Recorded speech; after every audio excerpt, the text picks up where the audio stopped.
يا رب تجمعنا فيهم عن قريب يا رب، يا رب تجمعنا فيهم عن قريب.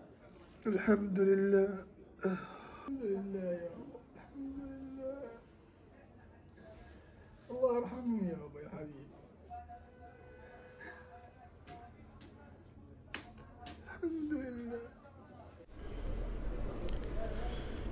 فخرجت من البيت مسرعا إلى بيت نسابي الذي لا يبعد عنا قرابة 500 متر 600 متر.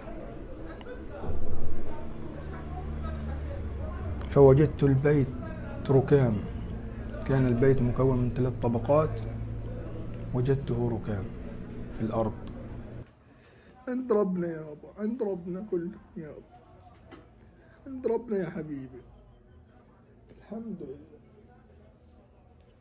أنا هذا الشهيد الحي أحد الذين خرجوا من تحت الركام.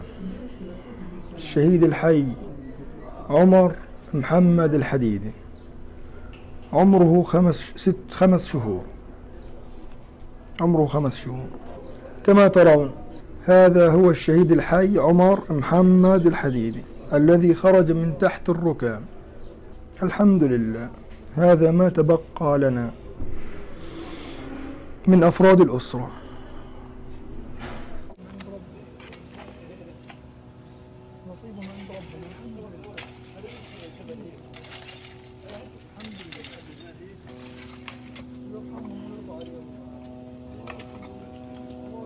قامت طائرات الاحتلال الصهيوني الغاشم باستهدافهم دون سابق انذار، دون اتصال، دون مراعاة للإنسانية، دون مراعاة للأطفال الرضع،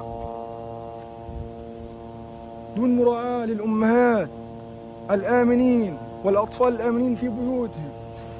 هنا كانوا يجلسون، هنا كانوا يجلسون ويتسامرون ويلعبون بألعاب العيد. هنا كانوا يجلسون ويلعبون بألعاب العيد، ومن هنا أخرجوهم إلى المستشفى وإلى قبورهم أشلاء ممزقة.